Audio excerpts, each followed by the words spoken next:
गुरु साक्षात् परब्रह्म तस्मै श्री गुरुवे नमः। राम रामेति रमे रामे मनोरमे सहस्रनाम राम नामे वरानने मनोजवं मारुततुल्यवेगं जितेन्द्रियं बुद्धिमतां वरिष्ठं वातात्मजं वानरयुतं मुख्यं श्रीरामदूतं शरणं प्रपद्ये। सियावर रामचंद्र भगवान की जय। सब संतन की जय। हनुमान जी महाराज की जय। गंगा मैया की, गौ माता की जय। श्री राम जब वशिष्ठ मुनि ने किसी तरह से भी उस कामधेनु गौ को देने के लिए तैयार नहीं हुए, तब राजा विश्वामित्र उस चितकबरे रंग की धेनु को बलपूर्वक घसीट ले चले।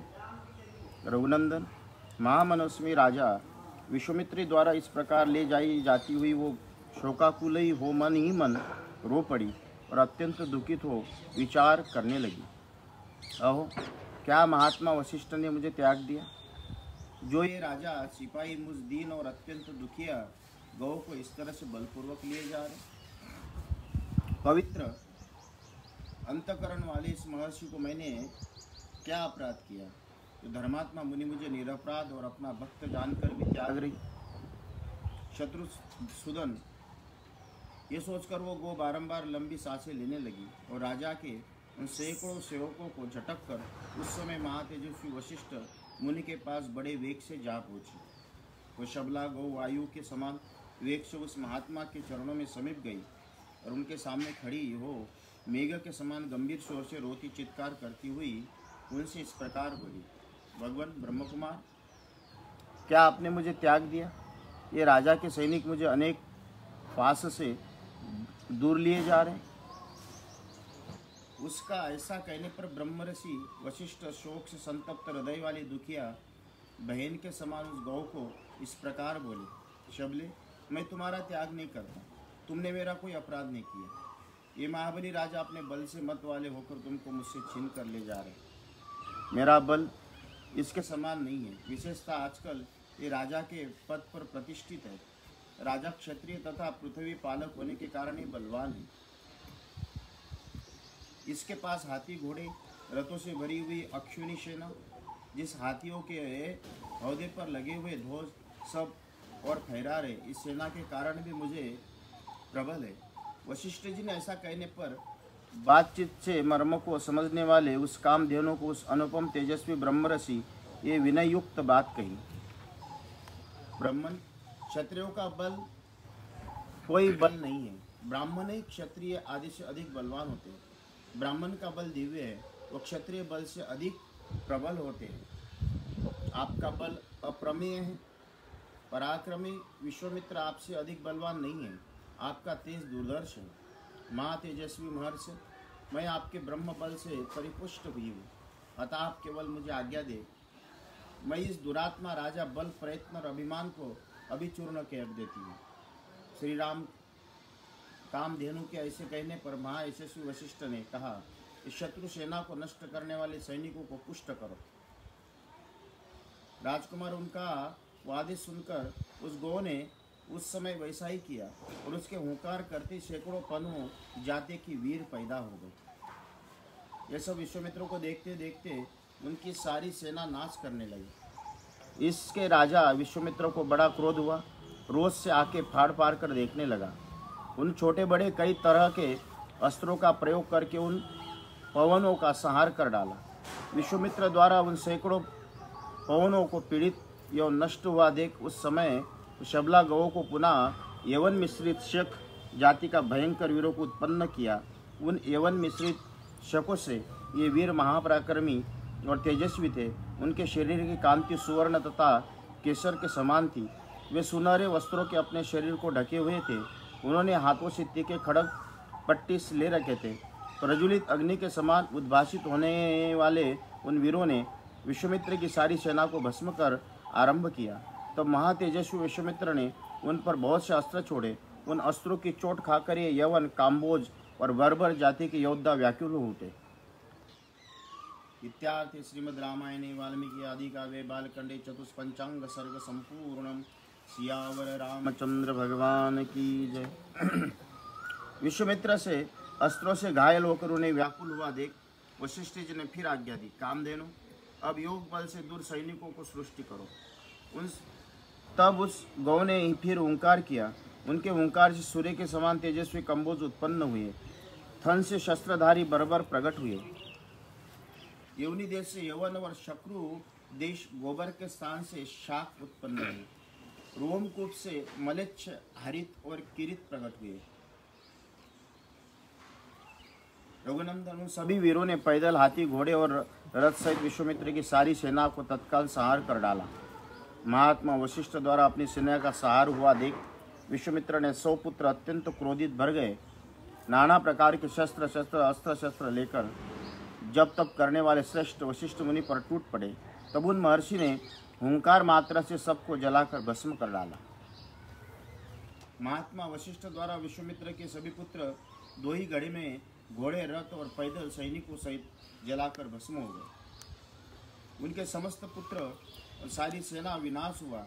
देख महायशस्वी विश्वामित्र लज्जित वो बड़े चिंता में पड़े। समुद्र के समान उनका सारा वेग शांत हो गया। दांत तोड़ लिए गए उन सर्प के समान उस राहुग्रस्त सूर्य की भांति तत्काल ही निस्तेज हो गया। पुत्र और सेना दोनों के मारे जाने से पंख कटे हुए पक्षी के समान दीन हो गए। उनका सारा बल और उत्साह नष्ट हो गया। वे मन ही मन बहुत छिन्न हो उठे। उनके एक ही पुत्र बचा था। उनको उन्होंने राजा के पद पर अभिषिक्त करके राज्य की रक्षा के लिए नियुक्त कर दिया। क्षत्रिय धर्म के अनुसार पृथ्वी के पालन की आज्ञा देकर वो वन में चले गए। हिमालय के पार्श्व भाग में किन्नर और नागों से सेवित प्रदेश, वहां जाकर महादेव जी की प्रसन्नता के लिए महान तपस्या का आश्रय ले तब से संलग्न हो गए। कुछ काल के पश्चात वरदायक देवेश्वर भगवान ऋषभध्वज शिव महामुनि विश्वामित्र को दर्शन दिया और कहा, राजन, किसके लिए तप करते हो? बताओ, क्या कहना चाहते हो? मैं तुम्हें वर देने के लिए आया हूँ। तुम्हें वर पाना अभिष्ट हो उसे कहो। महादेव जी का ऐसा कहने पर महातपस्वी विश्वामित्र ने उन्हें प्रणाम करके ये इस प्रकार कहा, निष्पात महादेव, आप यदि संतुष्ट हो तो अंग उपांग उपनिषद आदि रहस्यों सहित धनुर्वेद मुझे प्रदान कीजिए। अनग देवताओं के दानों को, महर्षियों को, गंधर्वों को, यक्षों को तथा राक्षसों के पास जो जो अस्त्र हो वे सब आपकी कृपा से मेरे हृदय में स्फुरित हो जाए। देवदेव, यही मेरी मनोरथ है जो मुझे प्राप्त होना चाहिए। एवं अस्तु कहकर देवेश्वर महादेव शंकर में हो गए और अभिमान में भर गए। जैसे पूर्णिमा का समुद्र बढ़ने लगता है उसी प्रकार पराक्रम द्वारा अपने को बहुत बड़ा मानने लगे।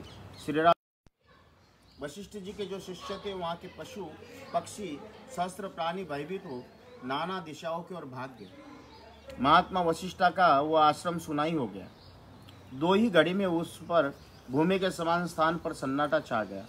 वशिष्ठ जी बार बार कहने लगे, डरो मत, मैं अभी इस गादी पुत्र को नष्ट किए देता हूँ, ठीक उसी तरह से जैसे सूर्य कहाने से मिटा देता है। जपने वालों में श्रेष्ठ महातेजी वशिष्ठ ऐसा कहकर उस समय विश्वामित्र जी से रोषपूर्वक बोले, अरे तूने चिरकाल से पाले पोसे तथा हरे भरे किए हुए इस आश्रम को नष्ट कर दिया, उजाड़ डाला, इसलिए तो दुराचारी और विवेक शून्य और पाप के कारण तू कुशल से नहीं रह सकता। मेरा ऐसा कहकर ही अत्यंत क्रुद्ध हो धूम रहित कालाग्नि के समान उद्दीप्त उठे। दूसरे यम दंड के समान भयंकर डंडा हाथ में उठाकर तुरंत उसका सामना करने के लिए तैयार हो गए। इत्यर्थ श्रीमद् रामायणे वाल्मीकि आदि काव्ये बालकांडे पंचपचांश सर्ग संपूर्णम। सियावर रामचंद्र भगवान की जय।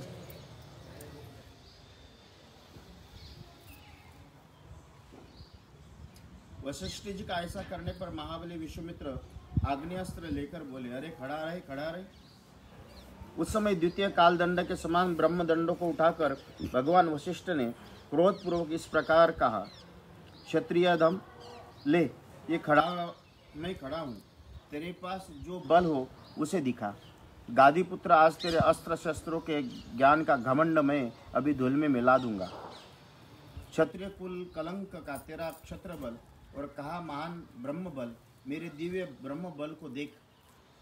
गादी पुत्र विश्वामित्र का उत्तम एवं भयंकर आग्नेय अस्त्र वशिष्ठ जी के ब्रह्म दंड से उसी प्रकार शांत हो गया जैसे पानी पड़ने से जलती हुई आग का। तब गादीपुत्र विश्वामित्र ने कुपित होकर वारुण, रौद्र, ऐन्द्र, पाशुपन, ऐशिक नामक अस्त्रों का प्रयोग किया। रघुनंदन, उसके पश्चात क्रमशः मानव, मोहन, गांधर्व, स्वापन, जृंभन, मादन, संतापन, विलापन, शोषण, विदारण, सदुर्जय, वज्रास्त्र, ब्रह्मपाश, कालपाश, वारुणपाश, परम प्रिय पिनाकप्रास, पिनाकास्त्र, सुखी, गिली, 2 प्रकार की अशनि, दंडास्त्र, पैचास्त्र, कवचास्त्र, धर्मचक्र, कालचक्र, विष्णुचक्र, वायुयास्त्र, मंथनास्त्र, हैशिरा, 2 प्रकार की शक्ति, कंकाल, मुसलमान, वैद्यादास्त्र, दारुण, कालास्त्र, भयंकर, त्रिशूलास्त्र, कपालास्त्र और कंकनास्त्र, ये सभी अस्त्र उन्होंने वशिष्ठ जी के ऊपर चलाए। जपने वाले श्रेष्ठ महर्षि वशिष्ठ पर इतने अस्त्रों का प्रहार कर एक अद्भुत सी घटना थी, परंतु ब्रह्मा के पुत्र वशिष्ठ जी ने उस सभी अस्त्रों का केवल अपने डंडे से ही नष्ट कर दिया। उन सब अस्त्रों के शांत हो जाने पर गांधी नंदन विश्वामित्र ने ब्रह्मास्त्र का प्रयोग किया। ब्रह्मास्त्र से उद्यत देख अग्नि आदि देवर्षि, गंधर्व, बड़े बड़े नाग भी दहल गए। ब्रह्मास्त्र के ऊपर उठते ही तीनों लोकों के प्राणी थर्रा उठे। राघव, वशिष्ठ जी के अपने ब्रह्म तेज के प्रभाव से उस महाभयंकर ब्रह्मास्त्र को ब्रह्मदंड के द्वारा ही शांत कर दिया। उस ब्रह्मास्त्र को शांत करते हुए महात्मा वशिष्ठ का रौद्र रूप तीनों लोकों को मोह में डालने वाला और अत्यंत भयंकर जान पड़ता था। महात्मा वशिष्ठ के समस्त रोमकूपों से किरणों की भांति धूमयुक्त आग की लपटें निकलने लगी। वशिष्ठ जी के हाथ से उठा हुआ द्वितीय यमदंड के समान वो ब्रह्मदंड धूम रहित कालाग्नि के समान प्रज्वलित हो रहा। उस समय समस्त मुनिगण मंत्र जपने वाले श्रेष्ठ वशिष्ठ मुनि की स्तुति करते हुए बोले, ब्राह्मण, आपका बल अमोघ है, आप अपने तेज को अपनी ही शक्ति में समेट लीजिए। महाबली विश्वामित्र कोई आपसे पराजित हो गए। मुनिश्रेष्ठ, आपका बल अमोघ है, अब आप शांत हो जाइए, जिसमें लोगों का व्यथा दूर हो। महर्षियों का ऐसा कहने पर महातेजस्वी महाबली वशिष्ठ जी शांत हो गए। पराजित विश्वामित्र लंबी सांसें खींचकर या बोले, क्षत्रियों के बल को धिक्कार है। ब्रह्म तेज के प्राप्त होने वाला बल भी वास्तव में बल है, क्योंकि आज एक ब्रह्मदंड ने मेरे सभी अस्त्र नष्ट कर दिए।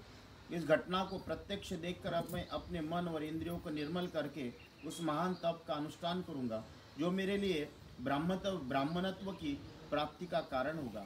इत्यर्थे श्रीमद् रामायणे वाल्मीकि आदि काव्ये बालकांडे षट्पंचांश सर्ग संपूर्णम। सियावर रामचंद्र भगवान की जय।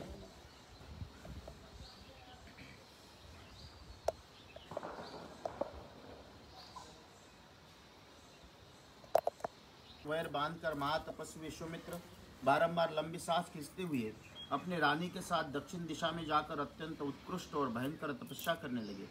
वह मन इंद्रियों को वश में करके वो फल मूल का आहार करते हुए तो उत्तम तपस्या में लगे थे। उसी के हविष्यपद, मधुष्यपद, दृढ़ नेत्र और महारथ नामक 4 पुत्र उत्पन्न हुए, जो सत्य और धर्म के तत्पर रहने वाले थे।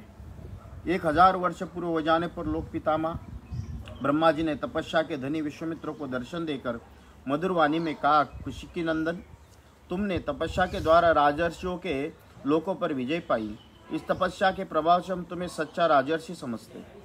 ये कहकर संपूर्ण लोकों के स्वामी ब्रह्मा जी देवताओं के साथ स्वर्गलोक होते हुए ब्रह्मलोक चले गए। उनकी ये बात सुनकर विश्वामित्र मुख लज्जा से कुछ झुक गया। बड़े दुख से व्यतीत दीनतापूर्वक मनीमन यो कहने लगे, अहो, मैंने इतना बड़ा तप किया तो ऋषियों सहित संपूर्ण देवता मुझे राजर्षि समझते। मालूम होता इस तपस्या का कोई फल नहीं हुआ। श्री राम मन में ऐसा सोचकर अपने मन को वश में रखने वाले महातपस्वी धर्मात्मा विश्वामित्र पुनः भारी तपस्या में लग गए। इसी समय इक्ष्वाकुल की कीर्ति बढ़ाने वाले एक सत्यवादी और जितेंद्रीय राजा राज्य करते थे। उनका नाम था त्रिशंकु। रघुनंदन, उनके मन में ये विचार हुआ कि मैं ऐसा कोई यज्ञ करूं जिसमें अपने शरीर के साथ ही देवताओं की परम गति स्वर्गलोक को जा पहुंचूं। तब उन्होंने वशिष्ठ जी को बुलाकर अपना ये विचार करके कह सुनाया। महात्मा वशिष्ठ ने उन्हें बताया कि ऐसा होना असंभव है। जब वशिष्ठ ने उन्हें कोरा उत्तर दे दिया, तब वो राजा उस कर्म की सिद्धि के लिए दक्षिण दिशा में उन्हीं के पुत्रों के पास चले गए। वशिष्ठ के पुत्र जहाँ दीर्घ काल से तपस्या में प्रवृत्त होकर तप करते, उस स्थान पर पहुंचकर महातेजस्वी त्रिशंकु ने देखा कि मन को वश में रखने वाले उस 100 परम तेजस्वी वशिष्ठ कुमार तपस्या में संलग्न हैं। उन सभी महात्मा गुरुपुत्रों के पास जाकर उन्होंने क्रमशः उन्हें प्रणाम किया। लज्जा से अपने मुंह को कुछ नीचे किए हाथ जोड़कर उन महात्माओं से कहा, गुरुपुत्रों, आप शरणागत वत्सल है, मैं आप लोगों की शरण में आया हूँ, आपका कल्याण हो। महात्मा वशिष्ठ ने मेरा यज्ञ करना अस्वीकार कर दिया। मैं एक महान यज्ञ करना चाहता हूँ, आप लोग उसके लिए आज्ञा दें। मैं समस्त गुरुपुत्रों को नमस्कार करके प्रसन्न करना चाहता हूँ। आप लोग तपस्या में संलग्न रहने वाले ब्राह्मण हैं। मैं आपके चरणों में मस्तक रखकर ये याचना करता हूँ, आप लोग एकाग्र चित्त हो, मुझसे मेरी अभिष्ट सिद्धि के लिए ऐसा कोई यज्ञ करावे जिसमें मैं इस शरीर के साथ ही देवलोक में जा सकूं। तपोधनो, महात्मा वशिष्ठ के अस्वीकार कर देने पर मैं अब अपने लिए समस्त गुरुपुत्रों के शरण में जाने के सिवा दूसरी कोई गति नहीं देखता। समस्त इक्ष्वाकु वंशीय के लिए पुरोहित वशिष्ठ जी ही परम गति है। उनके बाद आप सब लोग ही मेरे लिए परम देवता है। इत्यर्थ श्रीमद् रामायणे वाल्मीकि आदि काव्ये बालकांडे सप्त पंचांश सर्ग संपूर्णम। सियावर रामचंद्र भगवान की जय। राजा त्रिशंकु का ये वचन सुनकर वशिष्ठ मुनि के वह 100 पुत्र कुपित हो उनसे इस प्रकार बोले, दुर्बुद्धे, तुम्हारे सत्यवादी गुरु ने जब तुम्हें मना कर दिया तब तुमने उनका उल्लंघन करके दूसरी शाखा का आश्रय कैसे लिया? समस्त इक्ष्वाकु वंशी क्षत्रियों के लिए पुरोहित वशिष्ठ ही परम गति है। उन सत्यवादी महात्मा की बात को कोई अन्यथा नहीं कर सकते हैं। जिन यज्ञ कर्म में उन भगवान वशिष्ठ मुनि के असंभव बताया उसे हम लोग कैसे कर सकते हैं? नरश्रेष्ठ, तुम अभी नादान हो, अपने नगर को लौट जाओ। पृथ्वीनाथ, भगवान वशिष्ठ तीनों लोकों के यज्ञ करने में समर्थ है, हम लोग उनका अपमान कैसे कर सकेंगे? गुरुपुत्रों को ये क्रोधयुक्त वचन सुनकर राजा त्रिशंकु पुनः उनसे इस प्रकार का, तपोधनो, भगवान वशिष्ठ ने तो मुझे ठुकरा दिया, आप गुरुपुत्रगण भी मेरी प्रार्थना नहीं स्वीकार कर रहे हो, अतः आपका कल्याण हो, अब मैं दूसरे किसी के शरण में जाऊंगा। त्रिशंकु का ये घोर अभिसंधिपूर्ण वचन सुनकर महर्षि के पुत्रों अत्यंत कुपित हो उन्हें शाप दे दिया, अरे तू चांडाल हो जाएगा। ऐसा कहकर वो महात्मा अपने अपने आश्रम में प्रविष्ट हो गए। तदनंतर रात व्यतीत होते ही राजा त्रिशंकु चांडाल हो गया। उसके शरीर का रंग नीला हो गया, कपड़े नीले हो गए, प्रत्येक अंग से रुक्षता आ गई, सिर के बाल छोटे छोटे हो गए, सारे शरीर में चिता की सी राख सी लिपट गई, विभिन्न अंगों से यथास्थान लोहे के गहने पड़ गए। श्री राम अपने राजा को चांडाल के रूप में देखकर सब मंत्री पूर्वासी जो उनके साथ आए थे उन्हें छोड़कर भाग गए। ककुस्थ नंदन, वो धीर स्वभाव नरेश दिन रात चिंता की आग में जलने लगे। अकेले ही तपोधन विश्वामित्र की शरण में गए। श्री राम विश्वामित्र ने देखा राजा का जीवन निष्फल हो गया। उन्हें चांडाल के रूप में देखकर उन महातेजस्वी परम धर्मात्मा मुनि के हृदय में करुणा भर आई। वो दया से द्रवित होकर भयंकर दिखाई देने लगा। राजा त्रिशंकु को इस प्रकार बोले, महाबली राजकुमार, तुम्हारा भला हो, यहाँ किसी काम से तुम्हारा आना हुआ है? वीर अयोध्या ने जान पड़ता है तुम शाप से चांडाल भाव को प्राप्त हुए। विश्वामित्र की बात सुनकर चांडाल भाव से प्राप्त हुए वाणी के तात्पर्य को समझने वाले राजा त्रिशंकु ने हाथ जोड़कर वाक्यार्थों को विद विश्वामित्र मुनि से इस प्रकार बोला, महर्षि, मुझे गुरु तथा गुरुपुत्रों ने ठुकरा दिया। मैं जिस मनोभीष्ट वस्तु को पाना चाहता था उसे न पाकर इच्छा के विपरीत अनर्थ का भागी हो गया। सौम्य दर्शन मुनीश्वर, मैं चाहता था कि इसी शरीर से स्वर्ग को जाऊं, परंतु ये इच्छा पूर्ण न हो सकी। मैंने चक्रों यज्ञ किए किंतु उनका भी कोई फल नहीं मिला। सौम्य, मैं क्षत्रिय धर्म की शपथ खाकर आपसे कहता हूँ, बड़े से बड़े संकट में पड़ने पर भी न तो पहले कभी मैंने मिथ्या भाषण किया, न भविष्य में कभी करूँगा। मैंने नाना प्रकार के यज्ञ का अनुष्ठान किया, प्रजाजनों की धर्मपूर्वक रक्षा की, शील एवं सदाचार के द्वारा महात्मा तथा गुरुजनों को संतुष्ट रखने का प्रयास किया। इस समय मैं भी यज्ञ करना चाहता था, अतः मेरी ये प्रयत्न धर्म के लिए ही था। मुनि प्रवर, तो भी मेरे गुरुजन मुझ पर संतुष्ट न हो सके, ये देखकर मैं दुर्दैवों को पलट सकते हैं। इत्यार्थ श्रीमद् रामायणे वाल्मीकि आदि काव्ये बालकांडे अष्टपंचांश सर्ग संपूर्णम। सियावर रामचंद्र भगवान। राजा त्रिशंकु को पूर्वोक्त वचनों को सुनकर कुशिकानंदन विश्वामित्र जी ने दया से द्रवित होकर उनसे मधुर वाणी में कहा, वत्स, इक्ष्वाकुल नंदन, तुम्हारा स्वागत है। मैं जानता हूँ तुम बड़े धर्मात्मा हो। नृपोर, डरो मत, मैं तुम्हें शरण देता हूँ। राजन, तुम्हारे यज्ञ में सहायता करने वाले समस्त पुण्यकर्मा महर्षियों को मैं आमंत्रित करता हूँ, फिर तुम आनंद पूर्वक यज्ञ करना। गुरु के शाप से तुम्हें जो ये नवीन रूप प्राप्त हुआ, इसके साथ ही तुम संदेह स्वर्गलोक को जाओगे। नरेश्वर, तुम शरणागत वत्सल विश्वामित्र के शरण में आ गए, इससे मैं समझता हूँ स्वर्गलोक तुम्हारे हाथ में आ गया। ऐसा कहकर महातेजस्वी विश्वामित्र ने अपने परम धर्मपरायण महाज्ञानी पुत्रों को यज्ञ की सामग्री जुटाने की आज्ञा दी। तत्पश्चात समस्त शिष्यों को बुलाकर उनसे ये बात कही, तुम लोग मेरी आज्ञा से अनेक विषयों के ज्ञाता समस्त ऋषि मुनियों को, जिसमें वशिष्ठ के पुत्र भी सम्मिलित है, उनके शिष्य सौरभ ऋतित्व जन सहित बुला लाओ। जिसे मेरा संदेश देकर बुलाया गया हो वो अथवा दूसरा कोई यदि इस यज्ञ के विषय में कोई अवहेलना बात कहे तो तुम लोग वो सब पूरा मुझे आकर कहना। उनकी आज्ञा मानकर सभी शिष्य चारों दिशाओं में चले गए।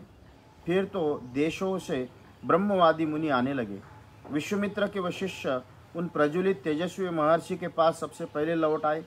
समस्त ब्रह्मवादियों ने जो बात कही थी उनको सब विश्वामित्र जी को कही सुनाया। वो बोले, गुरुदेव, आपका आदेश संदेश सुनकर प्राय संपूर्ण देशों के रहने वाले सभी ब्राह्मण आ रहे। केवल महोदय नामक ऋषि तथा वशिष्ठ पुत्रों को छोड़कर सभी महर्षि यहाँ आने के लिए प्रस्थान कर चुके। मुनिश्रेष्ठ वशिष्ठ जी के 100 पुत्र है। उन सब ने क्रोध भरी वाणी से जो कुछ कहा वो सब आप सुनिए। वो कहते, जो विशेषता चंडाल है, जिसका यज्ञ करने वाला आचार्य क्षत्रिय है, उनके यज्ञ में देवर्षि अथवा महात्मा ब्राह्मण भविष्य का भोजन कैसे कर सकते हैं, अथवा चंडाल का अन्न खाकर विश्वामित्र से फलित हुए ब्राह्मण स्वर्ग में कैसे जाएंगे। मुनि प्रवर, महादेव के साथ वशिष्ठ जी के सभी पुत्रों ने क्रोध से लाल आंखें करके उपयुक्त निष्ठुरतापूर्ण बातें कही। उन सब की ये बात सुनकर मुनिवर विश्वामित्र ने दोनों नेत्र क्रोध से लाल हो गए। रोषपूर्वक इस प्रकार बोले, मैं उग्र तपस्या में लगा हूँ, दोषा दुर्भावना से रहित हूँ, तो भी जो भी मुझ पर दोषारोपण करते हैं वो दुरात्मा भस्मीभूत हो जाएंगे, इसमें संशय नहीं। आज काल पास से बनकर ये यमलोक में पहुंचा दिए गए। अब ये 700 जन्मों तक मुर्दों को रखने वाली करने वाले, निश्चित रूप से कुत्ते का मांस खाने वाले मुष्टिका नामक प्रसिद्ध निर्दय चंडाल जाति में जन्म ग्रहण करेंगे। वो लोग विकृत एवं विरूप होकर लोकों में विचर, साथ ही दुर्बुद्धि महोदय भी, जिनसे मुझ दोषहीन की दूषित किया, मेरे क्रोध से दीर्घ काल तक सब लोगों में निंदित दूसरे प्राणियों की हिंसा में तत्पर और दयाशून्य निषाद योनि को प्राप्त करके दुर्गति भोगेंगे। ऋषियों के बीच में ऐसा कहकर महातपस्वी महातेजस्वी एवं महामुनि विश्वामित्र चुप हो गए। इत्यर्थ श्रीमद् रामायणे वाल्मीकि आदि काव्ये बालकांडे 19 अध्याय। पुत्रों को अपने तपोबल से नष्ट हुआ जान महातेजस्वी विश्वामित्र ने ऋषियों के बीच में इस प्रकार कहा, मुनीश्वर, ये इक्ष्वाकु वंश में उत्पन्न राजा त्रिशंकु ये विख्यात नरेश बड़े धर्मात्मा और दानी रहे तथा इस समय मेरी शरण में आए। इनकी इच्छा है कि मैं अपने सशरीर देवलोकों पर अधिकार प्राप्त करूं, अतः आप लोग मेरे साथ रहकर ऐसे यज्ञ का अनुष्ठान करें जिससे इस शरीर से ही देवलोकों की प्राप्ति हो सके। विश्वामित्र जी के बात सुनकर धर्म को जानने वाले सभी महर्षियों ने सहसा एकत्र होकर आपस में धर्मयुक्त परामर्श किया। ब्राह्मण कुशिक के पुत्र विश्वामित्र मुनि बड़े क्रोधी है, जो बात कह रहे थे उनका ठीक तरह से पालन करना चाहिए, इसमें संशय नहीं। ये भगवान विश्वामित्र अग्नि के समान तेजस्वी है। यदि इनकी बात नहीं मानी गई तो रोष पूर्वक शाप दे देंगे। इसलिए ऐसा यज्ञ का आरंभ करना चाहिए जिससे विश्वामित्र की तेज से इक्ष्वाकु नंदन त्रिशंकु सशरीर स्वर्गलोक में जा सके। इस तरह विचार करके उन्होंने सर्वसम्मति से यह निश्चय किया कि यज्ञ आरंभ किया जाए। ऐसा निश्चय करके महर्षि ने उस समय अपना अपना कार्य आरंभ किया। महातेजस्वी विश्वामित्र स्वयं उस यज्ञ में याजक हुए। फिर क्रमशः अनेक मंत्रवेत्ता ब्राह्मण ऋतिजो हुए, जिन्होंने कल्प शास्त्र के अनुसार विधि व मंत्र उच्चारण पूर्वक सारे कार्य संपन्न किए। तदनंतर बहुत समय तक यत्न पूर्वक मंत्र पाठ करके महातपस्वी विश्वामित्र ने अपना अपना भाग ग्रहण करके लिए संपूर्ण देवताओं का आह्वान किया, परंतु उस समय वहां भाग लेने के लिए सब देवता नहीं आए। इसके महामुनि विश्वामित्र को बड़ा क्रोध आया और उन्होंने श्रुआ उठाकर रोष के साथ राजा त्रिशंकु से इस प्रकार कहा, नरेश्वर, अब तुम मेरे द्वारा उपार्जित तपस्या का बल देखो। मैं अभी तुम्हें अपने शक्ति से सशरीर स्वर्गलोक में पहुंचाता हूँ।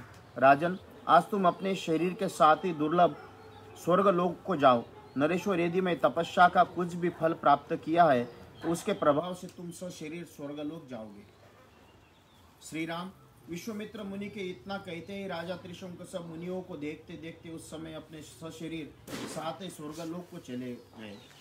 त्रिशंकु को स्वर्गलोक में पहुंचा हुआ देख समस्त देवताओं के साथ पाक शासन इंद्र ने उनसे इस प्रकार कहा, मूर्ख त्रिशंकु, तू फिर यहाँ से लौट जा।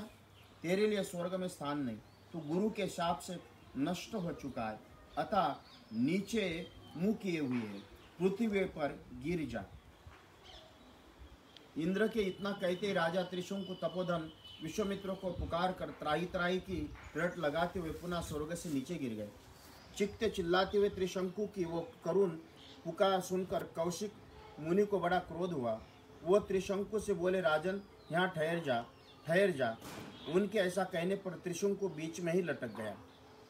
तत्पश्चात तेजस्वी विश्वामित्र ने ऋषिमंडल के 20 दूसरे प्रजापति के समान दक्षिण मार्ग के लिए नए सप्तऋषियों की सृष्टि की तथा क्रोध से भरकर उन्होंने नवीन नक्षत्रों का निर्माण कर डाला। वे महामनस्वी महायशस्वी मुनि क्रोध से कुलुषित हो दक्षिण दिशा में ऋषिमंडल के 20 नूतन नक्षत्र मालाओं की सृष्टि करके वे विचार करने लगे कि मैं दूसरे इंद्र की सृष्टि करूंगा अथवा मेरे द्वारा रचित स्वर्गलोक बिना इंद्र के ही रहेगा। ऐसा निश्चय करके उन्होंने क्रोधपूर्वक नूतन देवताओं की सृष्टि आरंभ कर दी। इससे समस्त देवता असुर ऋषि समुदाय बहुत घबराए और आकर महात्मा विश्वामित्र की विनयपूर्वक बोले, महात्मा राजा त्रिशंकु गुरु के शाप से अपना पुण्य नष्ट करके चांडाल हो गए, अतः तपोधन ये सशरीर स्वर्ग में जाने के कदापि अधिकारी नहीं हैं।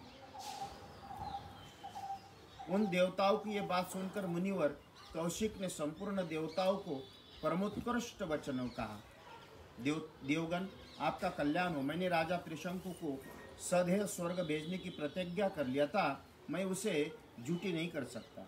इन महाराज की त्रिशंकु को सदा स्वर्गलोक का सुख प्राप्त होता रहे, ऐसा जिन नक्षत्रों को निर्माण किया ये सब सदा मौजूद रहे। जब तक संसार रहे तब तक ये सभी वस्तुएं जिनकी मेरे द्वारा सृष्टि हुई है सदा बनी रहे। देवताओं को आप सब लोग इन बातों का अनुमोदन करें।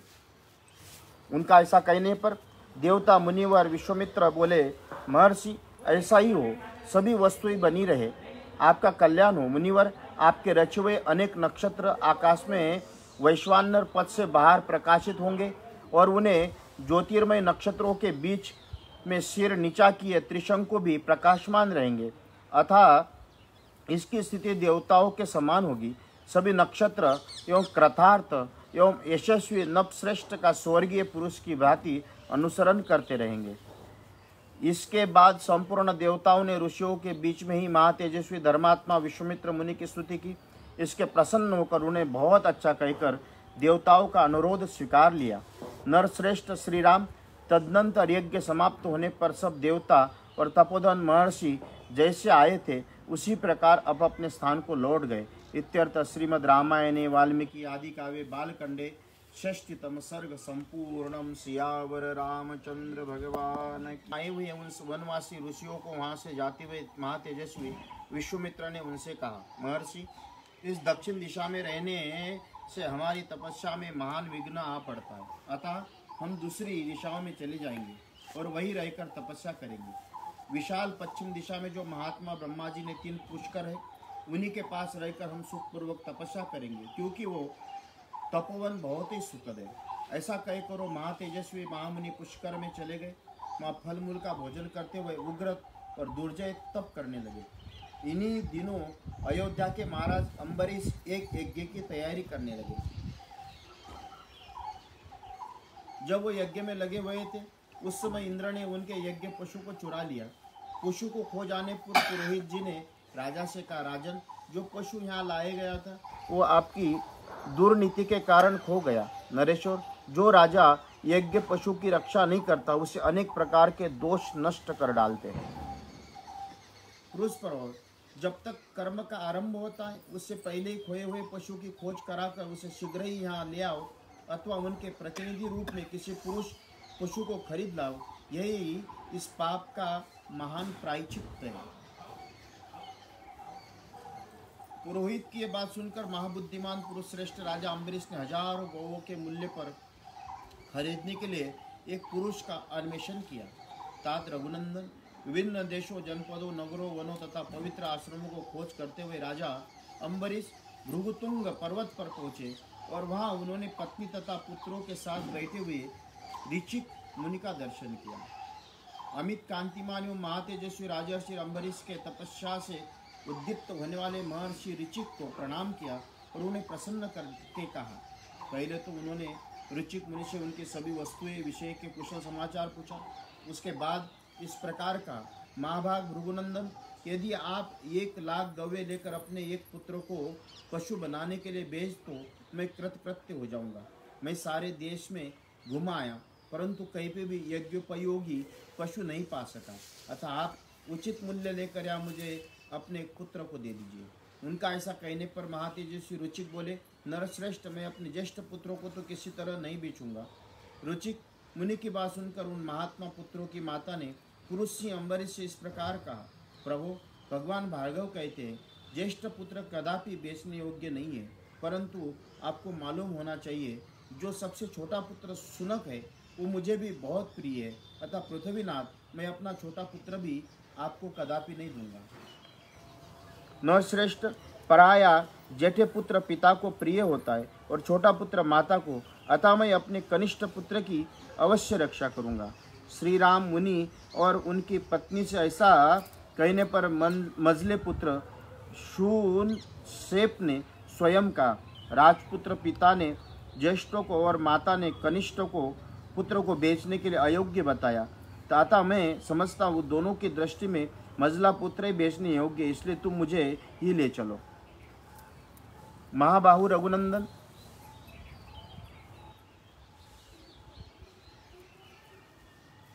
ब्रह्मवादी मजले पुत्र को ऐसा कहने पर राजा अम्बरीश बड़े प्रसन्न हुए और 1 करोड़ स्वर्ण मुद्रा रत्नों को ढेर तथा 1,00,000 गवों को बदले सुनाशेप को लेकर वो घर की ओर चले। महातेजस्वी महायशस्वी राजर्षि अम्बरीश सुनाशेप को रथ पर बिठाकर बड़ी उतावली के साथ तीव्र गति से चले।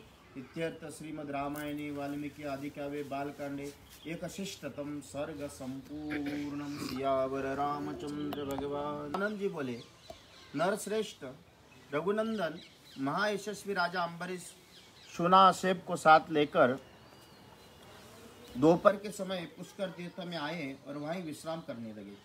श्री राम जब विश्राम करने लगे, उन समय माँ यशो से सुनसेप ज्येष्ठ पुष्कर में आकर ऋषियों के साथ तपस्या करते हुए अपने मामा विश्वामित्र से मिले।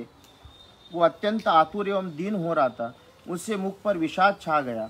वो भूखा, प्यासा और परिश्रम से 3 दिन हो मुनि को गोद में गिर पड़ा और इस प्रकार बोला, सौम्य मुनि पुंगव, न मेरे माता है न पिता है, फिर भाई बंधु कहाँ से हो सकते हैं। मैं असहाय हूँ, अतः आप ही धर्म के द्वारा मेरी रक्षा कीजिए। नरश्रेष्ठ, आप सबके रक्षक का अभिष्ट वस्तु की प्राप्ति करने वाले ये राजा अम्बरीश कृतार्थ हो जाए और मैं भी विकार रहित दीर्घायु होकर सर्वोत्तम तपस्या करके स्वर्गलोक प्राप्त कर लूँ, ऐसी कृपा कीजिए। धर्मात्मन, आप अपने निर्मल चित्त से मुझे अनाथ के नाथ, असहाय के संरक्षक हो जाओ। जैसे पिता अपने पुत्र की रक्षा करता, उसी प्रकार आप मुझे इस प्रकार पाप मूलक विपत्ति से बचाइए। शुभ शब को शुनाशेप को वो बात सुनकर महातपस्वी विश्वामित्र उसे नाना प्रकार के सांत्वना दे अपने पुत्रों से इस प्रकार बोले, बच्चों, शुभ की अभिलाषा रखने वाले पिता जिस पारलौकिक हित के उद्देश्य से पुत्रों को जन्म देता है, उन्हीं की पूर्ति का यह समय आ गया। पुत्रों, ये बालक मुनि कुमार मुझसे अपनी रक्षा चाहता है। तुम लोग अपना जीवन मात्र देकर इसका प्रिय करो। तुम सब के सब पुण्यात्मा और धर्मपरायण हो, अतः राजा के यज्ञ में पशु बनकर अग्निदेव को तृप्ति प्रदान कर दो। इससे सुना से सनात होगा। राजा का यज्ञ भी बिना किसी विघ्न बाधा के पूर्ण हो जाएगा। देवता भी तृप्त होंगे और तुम्हारे द्वारा मेरी आज्ञा का पालन भी हो जाएगा। नरश्रेष्ठ विश्वामित्र मुनि का ये वचन सुनकर उनके मधुच्छंद आदि पुत्र अभिमान और अवहेलना पूर्वक इस प्रकार बोले, प्रभु, आप अपने बहुत से पुत्रों को त्याग कर दूसरों के एक पुत्र की रक्षा कैसे करते? जैसे पवित्र भोजन के कुत्ते का मांस पड़ जाए तो अग्राह्य हो जाता है, उसी प्रकार जहाँ अपने पुत्रों की रक्षा आवश्यक हो, वहाँ दूसरों के पुत्रों की रक्षा कार्य को हम अकर्तव्य की कोटि में ही क्यों देखते? उन पुत्रों को वो कथन सुनकर मुनिवर विश्वामित्र के नेत्र से क्रोध से लाल हो गए और इस प्रकार कहने लगे, अरे, तुम लोगों ने निर्भय होकर ऐसी बात कही है जो धर्म से रहित एवं निंदित है। मेरी आज्ञा का उल्लंघन करके जो ये दारुण एवं रोमांचकारी बात तुमने मुंह से निकाली, इस अपराध के कारण तुम सब लोग भी वशिष्ठ के पुत्रों की भांति कुत्ते का मांस खाने वाले मुष्टिक आदि जातियों में जन्म लेकर पूरी 1000 वर्ष तक इस पृथ्वी पर रहोगे। इस प्रकार अपने पुत्रों को शाप देकर मुनिप्रवर विश्वामित्र ने उस समय शोकार्त शुनाशेप की निर्विघ्न रक्षा करके उसे इस प्रकार कहा, मुनि कुमार, अम्बरीश के इस यज्ञ में जब तुम्हें कुश आदि के पवित्र पास में बांधकर लाल फूलों की माला और लाल चंदन धारण करा दिया जाए, उस समय तुम विष्णु देवता संबंधी यूप से पास जाकर वाणी द्वारा अग्नि के इंद्र और विष्णु की स्तुति करना और इन 2 दिव्य गाथाओं का गान करना। इसमें तुम मनोवांछित सिद्धि प्राप्त करोगे।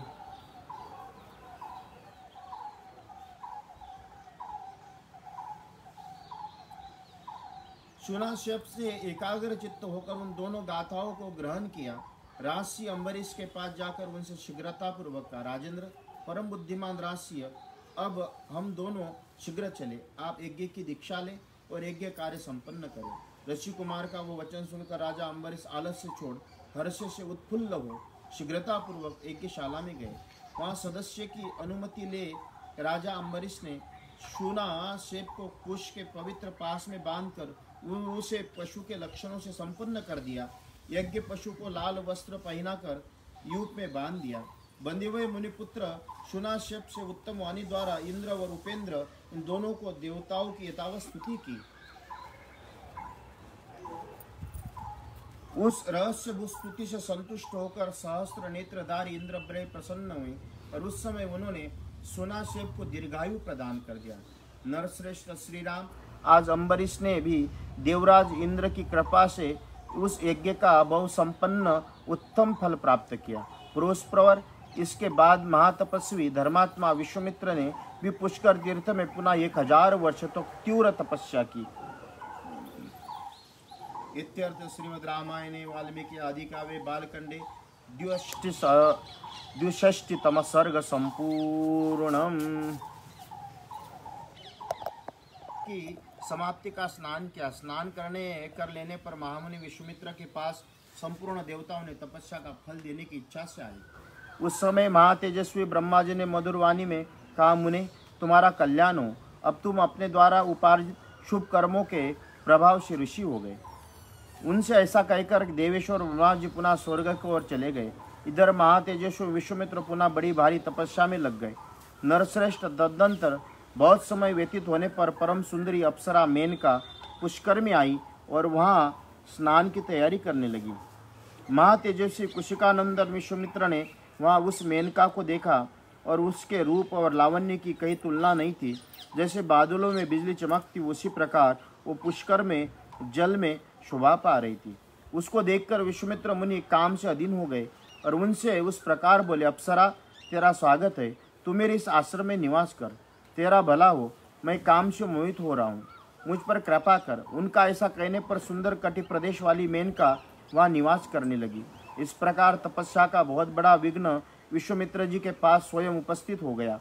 रघुनंदन, मेनका को विश्वामित्र जी के उस सौम्य आश्रम पर रहते हुए 10 वर्ष बड़े सुख से बीते। इतना समय बीत जाने पर महामुनि विश्वामित्र लज्जित हो गए, चिंता और शोक से डूब गए। रघुनंदन, मुनि के मन में रोषपूर्वक विचार उत्पन्न हुआ कि ये देवताओं की करतूत है। उन्होंने हमारी तपस्या का अपहरण करने के लिए ये महान प्रयास किया। मैं काम जनित मोह से ऐसा आक्रांत हो गया कि मेरे 10 वर्ष एक दिन रात के समान बीत गए। ये मेरी तपस्या में बहुत बड़ा विघ्न उपस्थित हो गया। ऐसा विचार कर मुनिवर विश्वामित्र लंबी सांस खींचते हुए पश्चाताप से दुखित हो गए। उस समय मेनका अप्सरा भयभीत हो थरथर कांपती हुई हाथ जोड़कर उनसे के सामने खड़ी हो गई और उनकी ओर देखकर कुशिकनंदन विश्वामित्र से मधुर वचनों के द्वारा उसे विदा कर दिया और स्वयं उत्तर पर्वत हिमवान पर चले गए। वहां उन महायशस्वी मुनि के निश्चयात्मक बुद्धि का आश्रय के कामदेव को जीतने के लिए कौशिक के तट पर जाकर दुर्जय तपस्या कर दी। श्री राम, वहां उत्तर पर्वत पर 1000 वर्ष तक घोर तपस्या में लगे हुए विश्वामित्र ने देवताओं को बड़ा भय हुआ। सब देवता और ऋषि परस्पर मिलकर सलाह करने लगे कि कुशिकानंदन विश्वामित्र महर्षि की पदवी प्राप्त करे, यही उनके लिए उत्तम बात है। देवताओं की बात सुनकर सर्वलोक पितामह ब्रह्मा जी तपोधन विश्वामित्र के पास जा मधुर वाणी में बोले, महर्षि तुम्हारा स्वागत है। वत्स कौशिक, मैं तुम्हारी उग्र तपस्या से बहुत संतुष्ट हूँ। तुम्हें महता एवं ऋषियों में श्रेष्ठता प्रदान करता हूँ। ब्रह्मा जी का ये वचन सुनकर तपोधन विश्वामित्र हाथ जोड़ प्रणाम करके उनसे बोले, भगवान, यदि आपने द्वारा उपार्जित सब शुभ कर्मों से फल से मुझे आप ब्रह्मर्षि का अनुपम पद प्राप्त कर सके तो मैं अपने को जितेंद्रिय समझूंगा। तब ब्रह्मा जी ने उसे कहा, मुनिश्रेष्ठ, अभी तुम जितेंद्रिय नहीं हुए हो, इनके लिए प्रयत्न करो। ऐसा कहकर वह स्वर्गलोक को चले गए। देवताओं को चले जाने पर महामुनि विश्वामित्र ने पुनः घोर तपस्या आरंभ कर दी और दोनों भुजाओं के ऊपर जाड़े के समय रात दिन पानी में खड़े रहते। इस प्रकार इस तपोधन के 1000 वर्ष तक घोर तपस्या की। महामुनि विश्वामित्र ने इस प्रकार तपस्या करते हुए समय देवता और इंद्र ने मन में बड़ा भारी संतप्त हुआ और समस्त मरुदगणों से इंद्र उस समय रंभा अप्सरा को ऐसी बात कही जो अपने लिए हितकारी और विश्वामित्र के लिए अहितकारी हो। इत्यर्थ श्रीमद् रामायणे वाल्मीकि आदि काव्ये बालकांडे 63 सर्ग संपूर्णम। सियावर रामचंद्र भगवान की जय। इसे तुम्हें ही पूरा करना है। तो महर्षि विश्वामित्र को इस प्रकार लुभा जिससे काम और मोह से वशीभूत हो जाए। श्री राम बुद्धिमान इंद्र का ऐसा कहने पर वो अप्सरा लज्जित व हाथ जोड़कर देवेश्वर इंद्र से बोली कि मुझ पर भयानक क्रोध का प्रयोग करेंगे, अतः देवेश्वर मुझे उनसे बड़ा डर लगता है, आप मुझ पर कृपा करें। श्री राम डरी हुई रंभा की इस प्रकार भयपूर्वक कहने पर सहस्त्र नेत्रधारी इंद्र हाथ जोड़कर बोले, रंभे तू भय न कर, तेरा भला हो, तू मेरी आज्ञा मान ले। वैशाख मास में जबकि प्रत्येक वृक्ष 9 पल्लव में परम सुंदर शोभा धारण कर लेता है, अपनी मधुर काकली से सबके हृदय को खींचने वाला कोकिल और कामदेव के साथ मैं भी तेरे पास रहूंगा। कोकिल के कलरव, रंभा के अनुपम गीत, अप्रत्याशित दर्शन से मुनि के मन में संदेह हो गया। देवराज का वो सारा कुचक्र उनकी समझ में आ गया। फिर तो मुनिवर विश्वामित्र ने क्रोध से भरकर रंभा को शाप देते हुए कहा, दुर्भगे रंभे, मैं काम और क्रोध पर विजय पाना चाहता हूँ, तू आकर मुझे लुभाती है, अतः इस अपराध के कारण तू 10,000 वर्ष तक पत्थर की प्रतिमा बनकर खड़ी रहेगी। रंभे, शाप का समय पूरा हो जाने के बाद एक महान तेजस्वी और तपोबल संपन्न ब्राह्मण ब्रह्मा जी के पुत्र वशिष्ठ तेरे क्रोध से कलुषित तेरा उद्धार करेंगे। ऐसा कहकर महातेजस्वी महामुनि विश्वामित्र अपना क्रोध न रोक सकेंगे, कारण मन संतप्त हो उठे। मुनि के उस महाशाप से रंभा तत्काल पत्थर की प्रतिमा बन गई। महर्षि का वह शाप युक्त वचन सुनकर कंदर्प और इंद्र वहां से खिसक गए। श्री राम क्रोध से तपस्या का क्षय हो गया और इंद्रिया अभिभूत काबू में न आ सकी। ये विचार कर उन महातेजस्वी मुनि के चित्त को शांति नहीं मिली। तपस्या का अपहरण हो जाने के पर उन्होंने मन में विचार उत्पन्न हुआ कि अब से न तो क्रोध करूंगा, न किसी अवस्था में मुंह से कुछ बोलूंगा, अथवा 100 वर्ष तक मैं श्वास भी न लूं। इंद्रियों को जीतकर इस शरीर को सुखा डालूंगा। जब तक अपनी तपस्या उपार्जित ब्राह्मणत्व मुझे प्राप्त न हो, तब तक चाहे अनंत वर्ष बीत जाए, मैं बिना खाए बिना खड़ा रहूंगा और सांस तक नहीं लूंगा। तपस्या करते समय मेरे शरीर के अवयव कदापि नष्ट नहीं होंगे। रघुनंदन, ऐसा निश्चय करके मुनिवर विश्वामित्र ने पुनः 1000 वर्ष तक तपस्या करने के लिए दीक्षा ग्रहण की। उन्होंने जो प्रतिज्ञा की थी उनकी संसार में कहीं तुलना नहीं होती। इत्यर्थ श्रीमद् रामायणे वाल्मीकि आदि काव्ये बालकांडे चतुष्षष्टितम सर्ग संपूर्णम। वही रहकर अत्यंत कठोर तपस्या करने लगे। रघुनंदन, 1 सहस्त्र वर्षों तक परम उत्तम मौन व्रत धारण करके मैं परम दुष्कर तपस्या में लगे रहे। उनके उस तप की कोई तुलना न थी। 1000 वर्ष पूर्ण होने तक महामुनि काष्ठ की भांति निश्चेष्ट पड़े रहे। बीच बीच में उन पर से विघ्नों का आक्रमण हुआ, परंतु क्रोध उनके भीतर भी नहीं घुस पाया। श्री राम अपने निश्चय पर अटल रहकर उन्होंने अक्षय तप का अनुष्ठान किया। उनका 1 सहस्त्र वर्षों तक व्रत पूर्ण होने पर वो महान व्रतधारी महर्षि व्रत समाप्त करके अन्न ग्रहण करने को उद्यत हुए। रघुकुल भूषण, इस प्रकार इंद्र ने ब्राह्मण के वेश में आकर उनसे तैयार अन्न की याचना की। तब उन्होंने वो सारा तैयार किया हुआ अन्न भोजन उस ब्राह्मण को देने का निश्चय करके दे डाला। उस अन्न में कुछ भी शेष नहीं बचा, इसलिए वे महातपस्वी भगवान विश्वामित्र बिना खाए पिए ही रह गए। फिर भी उन्होंने उस ब्राह्मण से कुछ कही नहीं, अपने मौन व्रत का यथार्थ रूप से पालन किया। इसके बाद पुनः पहले की भांति श्वासोच्छ्वास से रहित मौन व्रत का अनुष्ठान आरंभ कर दिया। पूरी 1000 वर्ष तक उस मुनि श्रेष्ठ ने सांस तक नहीं ली। इस प्रकार सांस न लेने के कारण उनके मस्तक से धुआं उठने लगा।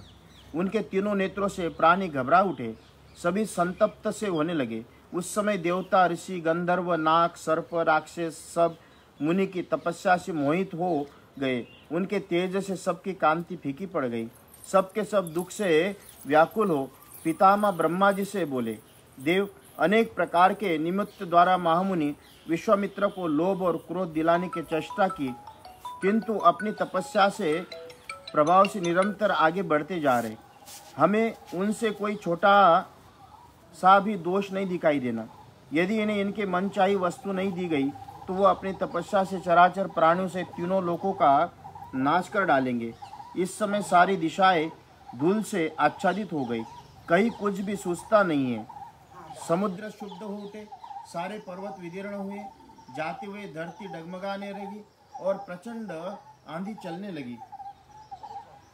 ब्रह्मन, इसे हम उपद्रव के निवारण का कोई उपाय नहीं समझने आता। सब लोग नास्तिक की भांति कर्मानुष्ठान से शून्य हो रहे। 3 लोकों के प्राणियों का मन शुद्ध हो गया, सभी किम कर्तव्य में मूढ़ से हो रहे। महर्षि विश्वामित्र के तेजस सूर्य की प्रभा फीकी पड़ गई। भगवान ये महाकांतिमान मुनि अग्नि स्वरूपा हो रहे। देव महामुनि विश्वामित्र जब तक जगत के विनाश का विस्तार नहीं करते, तब तक इन्हें प्रसन्न कर लेना चाहिए। जैसे पूर्व काल में प्रलयकालीन अग्नि को संपूर्ण त्रिलोकों को दग्ध कर डाला था, उसी प्रकार वे सभी सबको जलाकर भस्म कर देंगे।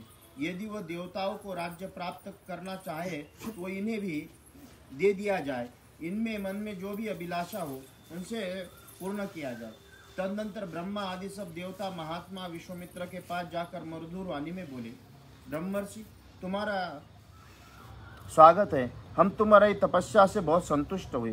कुशिक नंदन, तुमने अपनी उग्र तपस्या से ब्राह्मणत्व प्राप्त कर लिया। ब्राह्मण, मरुद गुणों सहित मैं तुम्हें दीर्घायु प्रदान करता हूँ। तुम्हारा कल्याण हो। सौम्य, तुम मंगल के भागी बनो और तुम्हारी जहाँ इच्छा हो वहाँ सुखपूर्वक जाओ। पितामह ब्रह्मा जी के बात सुनकर महामुनि विश्वामित्र ने अत्यंत प्रसन्न होकर संपूर्ण देवताओं को प्रणाम किया और कहा, देवगण, यदि स्वयं आकर मुझे ऐसा कहे कि तुम ब्राह्मण हो गए हो, यदि ऐसा हो जाए तो मैं समझूंगा कि मेरा उत्तम मनोरथ पूर्ण हो गया। उस अवस्था में आप सभी श्रेष्ठ देवगण यहाँ से जा सकेंगे। तब देवताओं में मंत्र जप करने वाले श्रेष्ठ वशिष्ठ मुनि प्रसन्न किया। इसके बाद ब्रह्मर्षि वशिष्ठ ने एवमस्तु कहकर विश्वामित्र ब्रह्मर्षि को होना स्वीकार कर लिया और उनके साथ मित्रता स्थापित कर दी। मुने, तुम ब्रह्मर्षि हो गए, इसमें संदेह नहीं। तुम्हारा सब ब्राह्मणोचित संस्कार संपन्न हो गया। ऐसा कहकर संपूर्ण देवता जैसे आए थे वैसे लौट गए। इस प्रकार उत्तम ब्राह्मणत्व प्राप्त करके धर्मात्मा विश्वामित्र जी ने भी मंत्र जप करने वाले श्रेष्ठ ब्रह्मर्षि वशिष्ठ जी का पूजन किया। इस तरह अपना मनोरथ सफल करके तपस्या में लगे रहकर भी संपूर्ण पृथ्वी पर विचरण करने लगे। श्री राम इस प्रकार कठोर तपस्या करके उन महात्मा ने ब्राह्मणत्व प्राप्त किया। रघुनंदन, ये विश्वामित्र जी संपन्न समस्त मुनियों में श्रेष्ठ है, तपस्या के मूर्तिमान स्वरूप है, उत्तम धर्म के साक्षात विग्रह है और पराक्रम की परम निधि है। ऐसा कहकर महातेजस्वी विप्र और शतानंद जी चुप हो गए। शतानंद जी के मुख से यह कथा सुनकर महाराज जनक ने भी श्री राम और लक्ष्मण के समीप विश्वामित्र जी को हाथ जोड़कर कहा, मुनिवर कौशिक, आप ककुस्तकुल नंदन श्री राम और लक्ष्मण के साथ मेरे यज्ञ में पधारे, इसमें मैं धन्य हो गया। आपने मुझ पर बड़ी कृपा की। महामुनि ब्रह्मन, आपने दर्शन देकर मुझे पवित्र कर दिया। आपके दर्शन से मुझे बड़ा लाभ हुआ, अनेक प्रकार के गुण उपलब्ध हुए। ब्रह्मन, आज सभा में आकर मैंने महात्मा राम तथा अन्य सदस्यों के साथ आपके महान तेज प्रभाव का वर्णन सुना, बहुत से गुण सुने। ब्रह्मन, शतानंद जी ने आपके महान तप का वृत्तांत विस्तार पूर्वक बताया। कुशिकानंदन, आपकी तपस्या अप्रमेय है, आपका बल अनंत है, आपके गुण भी सदा ही माप और संख्या से परे है। प्रभु, आपकी आश्चर्यमय कथा के श्रवण से मुझे तृप्ति नहीं होती, किंतु मुनिश्रेष्ठ यज्ञ का समय हो गया। सूर्यदेव ढलने लगे। जप करने वाले में श्रेष्ठ महातेजस्वी मुनि, आपका स्वागत है। कल प्रातःकाल फिर मुझे दर्शन दे। इस समय मुझे जाने की आज्ञा प्रदान करें। राजा का ऐसा कहने पर मुनिवर विश्वामित्र जी मनी मन बड़े प्रसन्न हुए। उन्होंने प्रीतियुक्त नरश्रेष्ठ राजा जनक की प्रशंसा करके शीघ्र ही उन्हें विदा कर दिया। उस समय मिथिलापति विधेयराज जनक के मुनिश्रेष्ठ विश्वामित्र के पूर्वोक्त बात कहकर अपने उपाध्याय और बंधु बांधवों के साथ उनकी शीघ्र ही परिक्रमा की, फिर वहां से चल दिए। तत्पश्चात धर्मात्मा विश्वामित्र भी महात्मा से पूजित होकर श्री राम और लक्ष्मण के साथ अपने विश्राम स्थान पर लौट गए। इत्यार्थ श्रीमद् रामायणे वाल्मीकि आदि काव्ये बालकांडे 65तम अध्याय संपूर्णम।